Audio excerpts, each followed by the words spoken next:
दोस्तों, बहुत समय पहले की बात है। एक बूढ़ा व्यक्ति अपनी वेशभूषा बदलकर, अपने चेहरे को ढककर एक गुरु के पास आया और उन गुरु के बारे में यह विख्यात था कि वो बहुत ज्ञानी है।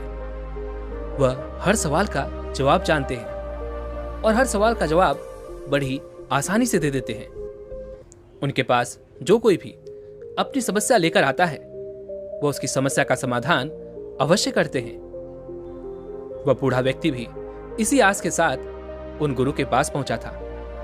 वह उन गुरुवर से कहता है, हे गुरुवर, मैं बूढ़ा हूं और मैं अपने जीवन के अंतिम पड़ाव पर हूं, लेकिन मैं इस समय पर आपसे कुछ जानना चाहता हूं। मैं आपसे कुछ पूछना चाहता हूं, अगर आपकी इजाजत हो। इस पर वह गुरुवर कहते हैं, अब तुम अपने जीवन के अंतिम पड़ाव पर हो और इस समय तुम अपने जीवन के बारे में जानना चाहते हो। अब तो तुम्हारे शरीर में ताकत भी नहीं बची, आखिर तुम पहले क्यों नहीं आए? इस पर वो बूढ़ा व्यक्ति कहता है, हे गुरुवर, पहले मेरे मन में ऐसा कोई प्रश्न नहीं उठा था जिसको जानने की जिज्ञासा मेरे मन में अति तीव्र हो।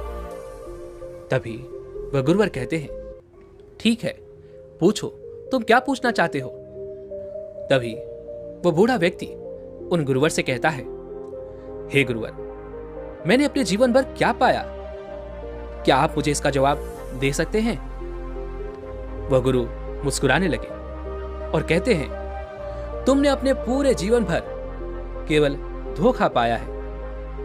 यह सुनते ही वह बूढ़ा व्यक्ति उन गुरु के चरणों में गिर गया और उनसे कहने लगा, आप ठीक कहते हैं, मैंने अपने जीवन भर केवल धोखा ही खाया है। हर कोई हमेशा मुझे धोखा ही देता रहता है। मैंने अपने जीवन के हर पड़ाव पर केवल धोखा ही पाया है। यहां पर कोई किसी का नहीं है। तभी वह गुरुवर कहते हैं, तुमने तो पूरा सवाल किया ही नहीं। क्या तुम ये नहीं जानना चाहते कि आखिर तुम्हें धोखा किसने दिया है? वह बूढ़ा व्यक्ति उन गुरु से कहता है, नहीं गुरुवर, मैं जानता हूं कि मुझे धोखा किसने दिया है। मैं उस हर एक व्यक्ति का नाम जानता हूं। मुझे उस हर एक व्यक्ति का नाम याद है। उन्होंने कब और कैसे मुझे धोखा दिया था, वो भी मुझे अच्छी तरह याद है। तभी वह गुरुवर कहते हैं, किंतु एक ऐसा व्यक्ति भी है जिसके बारे में तुम अभी भी अज्ञात हो और वह तुम्हें पल पल धोखा दे रहा है, जिसके बारे में तुम बिल्कुल नहीं जानते। वह व्यक्ति जन्म काल से ही तुम्हारे साथ है, लेकिन तुम अब तक उसे नहीं पहचान पाए और वह तुम्हें हर पल धोखा दिए जा रहा है। जब तक तुम्हारी यह सांस चलती रहेगी, जब तक तुम्हारा यह जीवन रहेगा, वह तुम्हें धोखा देता ही रहेगा। उन गुरु की ये सारी बातें सुनकर वह व्यक्ति बड़ा अचरज में पड़ गया कि आखिर ऐसा कौन सा व्यक्ति है जो बचपन काल से मेरे साथ है और मेरे मृत्यु तक भी मेरे साथ ही रहेगा, और तो और जिसे मैं नहीं जानता। वह बड़ी अचरजता से उन गुरु से कहता है, हे गुरुवर, आखिर वो कौन है जो मुझे धोखा दे रहा है? कृपया करके मुझे उसका नाम बताइए। कृपया करके मुझे ये बताइए कि आखिर वो है कौन और कहां रहता है। तभी वह गुरुवर कहते हैं, राजन, पहले आप मुझे ये बताइए कि आप अपना चेहरा ढककर, अपनी वेशभूषा बदलकर आप इस तरह से मुझसे मिलने क्यों आए हैं?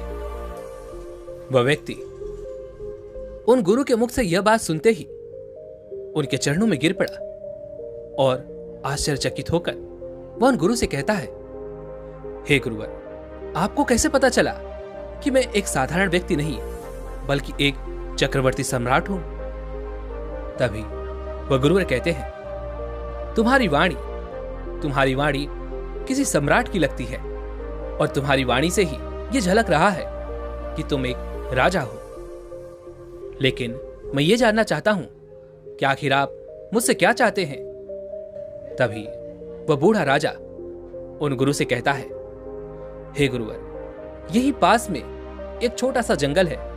उस जंगल में 10 पेड़ हैं। जब तक मेरे शरीर में ताकत थी, जब तक मैं बलवान था, मैं युवा था, शक्तिशाली था, जब तक मेरे बाजुओं में ताकत थी तब तक मैं उन पेड़ों पर अपने एक ही बाण से निशाना लगाकर उन सभी को भेद सकता था। मेरा एक ही बाण उन सभी 10 पेड़ों के आर पार निकल जाता था। लेकिन आज जब मैं उन पर निशाना साधता हूं तो मेरे हाथ कांपने लगते हैं। मेरा निशाना नहीं लग पाता। 10 पेड़ तो छोड़िए, मेरा निशाना एक पेड़ तक भी नहीं लग पाता। तो फिर 10 पेड़ कैसे पार होंगे? जब मैं रूप बदलकर, वेशभूषा बदलकर उन पेड़ों को भेदने का प्रयास कर रहा था तो आसपास के सभी लोग यह देखकर हंस रहे थे, मेरा मजाक उड़ा रहे थे और वह केवल एक ही बात कह रहे थे कि यह कार्य केवल हमारे राज्य के राजा कर सकते हैं। और कई लोग तो वहां पर ऐसे भी थे जो यह कह रहे थे कि यह बूढ़ा पागल हो चुका है। ये सारी बातें सुनकर मैं बहुत निराश हो चुका था, अपने आप से हार चुका था। इसलिए मैं वहां से वापस लौट आया और जब मैं वहां से लौट रहा था तो मैंने आपको देखा। मैं आपके पास तुरंत चला आया, ये जानने के लिए कि आखिर मैंने अपने जीवन में क्या पाया। तभी वह गुरुवर कहते हैं, ठीक है, मेरे साथ चलो। इतना कहकर वह गुरुवर आगे की ओर चलने लगते हैं और वह बूढ़ा राजा उनके पीछे पीछे आगे की ओर बढ़ने लगता है। वह गुरुवर उस राजा को उन्हीं 10 पेड़ों के पास ले जाते हैं और उस राजा से कहते हैं, हे राजन, निशाना लगाइए। इस पर वह बूढ़ा राजा एक बार फिर से अपने मुंह को छुपाकर निशाना साधने का प्रयास करता है। वह कई बार प्रयास करता है लेकिन एक भी निशाना सटीक नहीं लग पाता। एक भी तीर पेड़ में जाकर नहीं घुस पाता। तभी वो राजा कहता है, हे गुरुवर, आपने देखा मैं कितना कमजोर हो चुका हूं। मेरी शक्ति अब क्षीण हो चुकी है। मेरे भीतर अब पहले जैसी वो ताकत नहीं रही। ये सब अब मेरे बस का नहीं है। आखिर मैं बूढ़ा हो चुका हूं। इतना कहकर वह बूढ़ा राजा वहीं पर सर पर हाथ रखकर बैठ गया। तभी वह गुरु कहते हैं, हे राजन, जाओ और अपनी योद्धा वाली पोशाक पहनकर वापस लौटो। अपने रथ पर आओ। अपने उसी तीर और धनुष के साथ वापस आओ जिसका इस्तेमाल करके आप इन 10 पेड़ों को एक ही तीर से भेद दिया करते थे।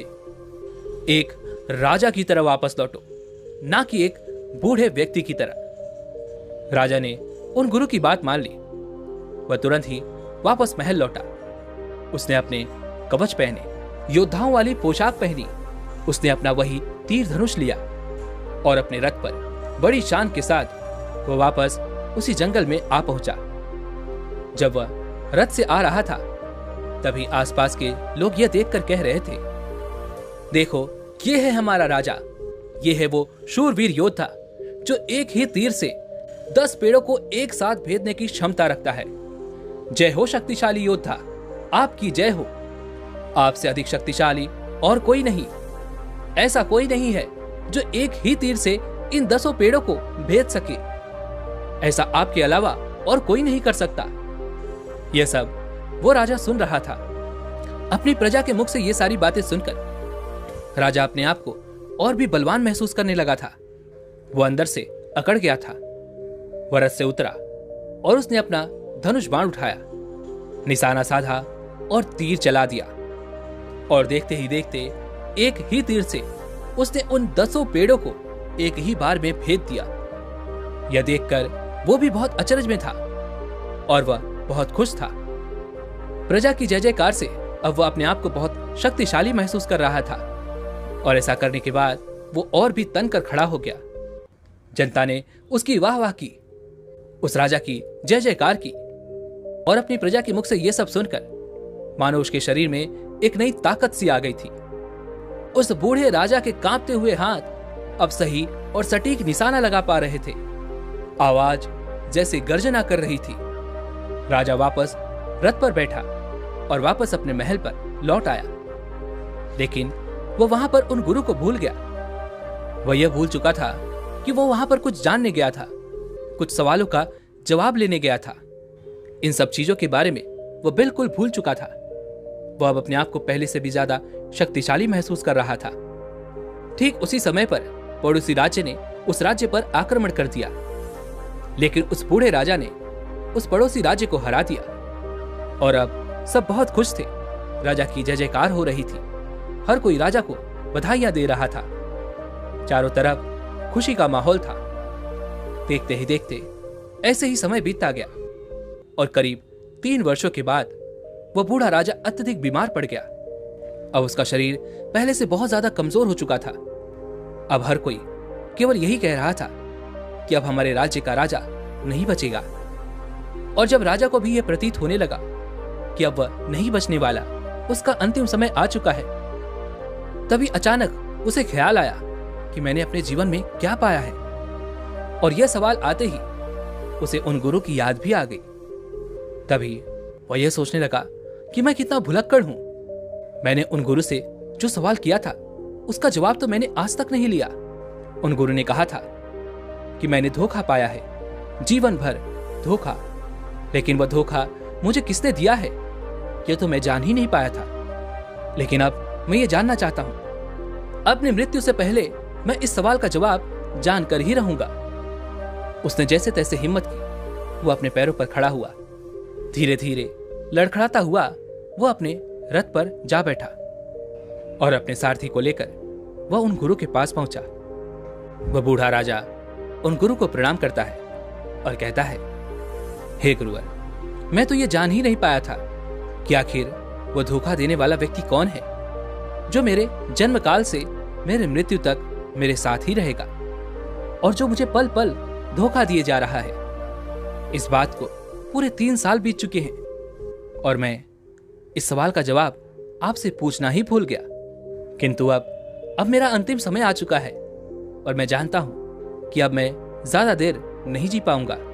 इसलिए मैं आपके पास आया हूं। मैं आपसे यह जानना चाहता हूं कि आखिर वो कौन है जो मुझे बचपन काल से अब तक पल पल धोखा दिए जा रहा है और जिसे मैं जानता तक नहीं। वह राजन दोनों हाथ जोड़कर उन गुरु से कहता है, हे गुरुवर, अब तो मुझे उसका नाम बता दीजिए। तभी वह गुरु मुस्कुराने लगे और उस बूढ़े राजा से कहते हैं, हे राजन, ये वही है जिसने 3 साल पहले भी तुम्हें धोखा दिया था, जब तुम ये बिना जाने कि तुम्हें कौन धोखा दे रहा है यहां से वापस चले गए थे। ये भूल गए थे कि तुम यहां पर किसी सवाल का जवाब लेने आए थे। ये सब उसी का किया धरा है। तभी वह राजा कहता है, हे गुरुवर, आखिर वो है कौन? आप उसके बारे में मुझे साफ और स्पष्ट तौर पर क्यों नहीं बताते? तभी वह गुरुवर कहते हैं, वह कोई और नहीं है, तुम्हारा मन है, जो तुम्हारे जन्म से लेकर अब तक तुम्हारे साथ है, जो तुम्हारी ताकत भी है, जो तुम्हारी कमजोरी भी है, जिसने तुम्हें बनाया है, जिसने कहा है कि तुम शक्तिशाली हो, जिसने तुम्हें अनगिनत युद्धों में जीत दिलाई है, जो तुम्हें कहता है कि तुम ज्ञानी हो, जो तुम्हें कहता है कि तुम सुंदर हो, जो तुम्हें बताता है कि तुम महान हो, जो हमेशा एक अच्छे दोस्त की तरह तुम्हारे साथ ही रहता है, जो तुम्हारे विश्वास का पात्र है, जो तुम्हारा विश्वास जीत चुका है। तुमने उस पर आंख बंद करके इतना विश्वास कर लिया है कि तुम उससे कभी कोई सवाल तक नहीं करते। लेकिन वही तुम्हारा मित्र, तुम्हारा मन तुम्हें धोखा दिए जा रहा है। और अब जब तुम्हारा अंतिम समय आया है, तब तुम ये जानने आए हो कि आखिर तुमने क्या पाया है। और ऐसे समय पर क्या जवाब मिलता है? कुछ नहीं। लेकिन जैसे ही हमारा मन हमसे ये कहता है कि हम शक्तिशाली हैं, तो हमारे भीतर एक नई ऊर्जा उत्पन्न हो जाती है। हमारा शरीर पहले से भी ज्यादा ताकतवर महसूस करने लगता है और वापस वो अपने कार्यों में लग जाता है। ठीक उसी प्रकार जिस प्रकार एक अच्छा मित्र तुम्हारा साथ देता है, ठीक उसी तरह से वह भी तुम्हारा साथ रहता है, किंतु वह तुम्हें एक शत्रु की तरह धोखा भी देता रहता है। इस पर वो बूढ़ा राजा कहता है, हे गुरुवर, मैं ये समझ नहीं पा रहा कि आखिर आप क्या कहना चाहते हैं। मेरा मन मुझे किस तरह से धोखा दे रहा है और उसने मुझे अब तक क्या धोखा दिया। तभी वह गुरुवर उस राजा से कहते हैं, हे राजा, तुमने अपने जीवन में अब तक क्या पाया है? तभी वह राजा कहता है, हे गुरुवर, पहले तो लगता था कि मैंने बहुत कुछ पाया है, जो कुछ भी मैंने किया है सब मेरा ही किया धरा है। लेकिन अब जब मेरा अंतिम समय करीब आ चुका है, तब मुझे ऐसा प्रतीत होता है मानो मैंने अब तक कुछ किया ही ना हो। तभी वह गुरुवर कहते हैं, हे राजन, तुम कौन हो? इसके जवाब में वो राजा कहता है, हे गुरुवर, मैं एक चक्रवर्ती सम्राट हूं। तभी वह गुरुवर कहते हैं, ये सब तो ठीक है, लेकिन इन सब के अलावा तुम क्या हो?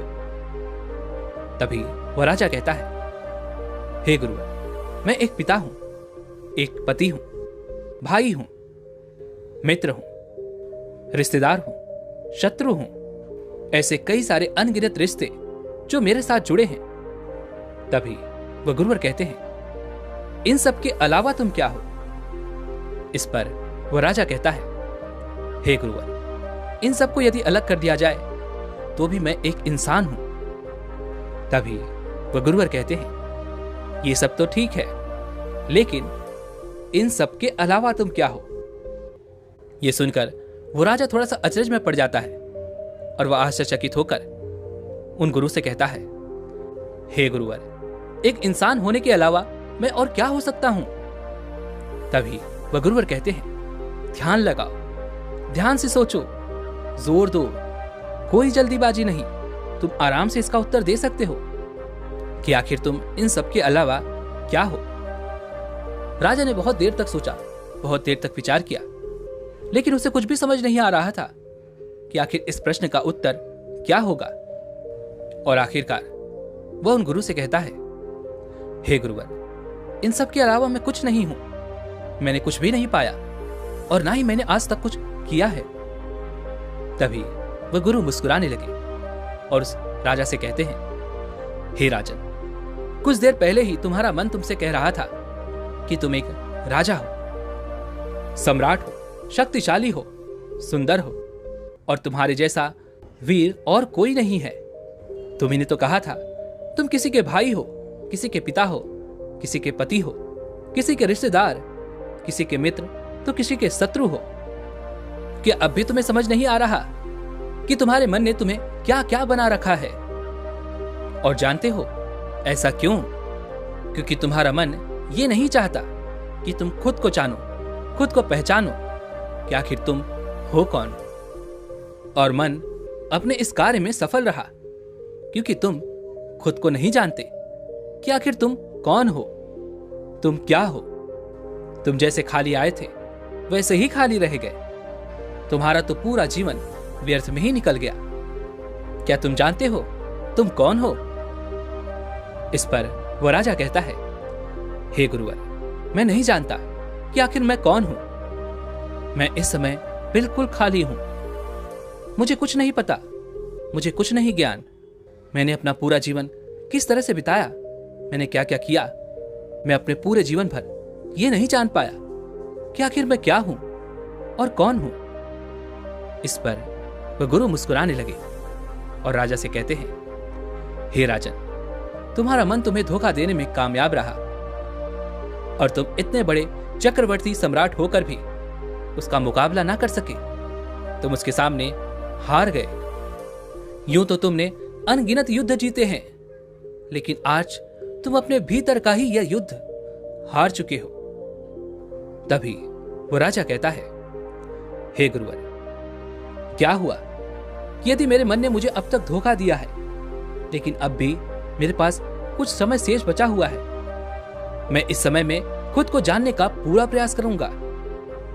राजा की इस बात पर एक बार फिर से वह गुरु मुस्कुराने लगे और राजा से कहते हैं, हे राजन, मन को काबू में करने के लिए शक्ति की आवश्यकता पड़ती है और अब तो तुम्हारा शरीर पहले से ही बहुत कमजोर है। तुम्हारे पास ना तो अब शरीर बचा है और ना ही वो शक्ति।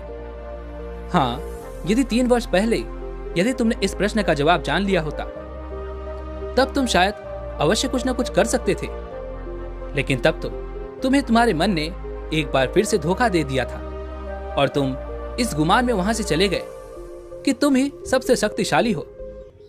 लेकिन देखो, अब तुम्हारा अंतिम समय आ चुका है और अब इस समय में तुम क्या करोगे? ना तो शरीर है और ना ही इतनी शक्ति है कि वो मन को पढ़ सके और ना उतना समय है कि तुम कुछ जान सको। उन गुरु की ये सारी बातें सुनकर वह राजा मुस्कुराने लगा और कहने लगा, हे गुरुवर, मैं तो मूर्ख था जो मैं अपने आप को एक चक्रवर्ती सम्राट समझ रहा था। मैं तो वास्तविक तौर पर एक भिखारी निकला, मैं तो एक दरिद्र निकला। लेकिन फिर भी आपका बहुत बहुत धन्यवाद। आपने मेरा भ्रम तोड़ दिया, मेरी आंखें खोल दी, मुझे ये ज्ञान दिया कि मेरे पास कुछ नहीं है और मैं कुछ भी नहीं जान सका। लेकिन फिर भी मुझे इस बात की खुशी है कि मैं अपनी दरिद्रता को देखकर मर रहा हूं। तभी वह गुरुवर कहते हैं, वास्तव में बचपन में जो जीवन तुमने शुरू किया था वह जीवन तुम्हारा आज से शुरू हो रहा है। जानने का, जीवन पहचानने का, अपने जीवन को, अपने आप को समझने का और मैं कौन हूं, क्या हूं, यह पता करने का। उन गुरु की यह बात सुनकर उस राजा ने हंसते हुए वहीं पर अपने प्राण त्याग दिए। मरने के बाद भी आज भी लोग उसे सम्राट ही कहेंगे, क्योंकि हर किसी ने उसका वही रूप देखा था। लेकिन वह राजा ये जान चुका था कि असल में वो कुछ नहीं है और हमारा जीवन भी कुछ ऐसे ही चलता है। जब तक हमारे शरीर में जान होती है, ताकत होती है, हम जवान होते हैं, युवा होते हैं, तब तक हम कभी ये नहीं सोच पाते कि हम कौन हैं। और कभी ऐसा सवाल भी आ जाए तो हमारे पास उसके लिए समय नहीं होता कि हम उसे जाने, उसे पहचाने, क्योंकि हमारा मन तरह तरह के जाल बुनता रहता है, हमें उनमें फंसाता रहता है और न जाने कई प्रकार के हमें उत्तर भी दे देता है। उत्तर जो कहीं से सुने सुनाए गए हों, किसी महान व्यक्ति के द्वारा बताए गए हों। वही शब्द हमारा मन हमारे कानों में डाल देता है, जिससे हम अपने आप को समझा लेते हैं कि हाँ, हम अपने बारे में जानते हैं कि मैं कौन हूं और मैं क्या हूं। लेकिन यह सब केवल भ्रम बनाए रखने के लिए होता है। लेकिन वास्तविकता तो यही है कि क्या आप अपने बारे में कुछ जानते हैं? वास्तविकता तो यही है कि आप अपने बारे में कुछ नहीं जानते। जब हमारा शरीर बूढ़ा होने लगता है, बीमारियों से घिर जाता है, शरीर में शक्ति नहीं बचती, लेकिन तब भी मन जवान ही रहता है। और वास्तविकता देखिए कि हम अपने अंतिम समय तक भी इस मन के जाल में यूं ही फंसे रहते हैं। केवल कुछ ही लोग होते हैं जो ये सोच पाते हैं कि मैंने क्या पाया। क्या आप जानते हैं कि आपने क्या पाया? हमारा मन हमारा सबसे अच्छा मित्र बन सकता है, उसे अपना शत्रु मत बनाइए। वह आपको बाहरी संसार में पहचान दिला सकता है, तो वही आपको आपके अंतर में भी उतार सकता है। लेकिन इसके लिए शरीर में शक्ति की आवश्यकता पड़ती ही है। तो जब तक आपके शरीर में शक्ति है, तब तक इस प्रश्न का उत्तर जान लीजिए, अपने आप को पहचान लीजिए।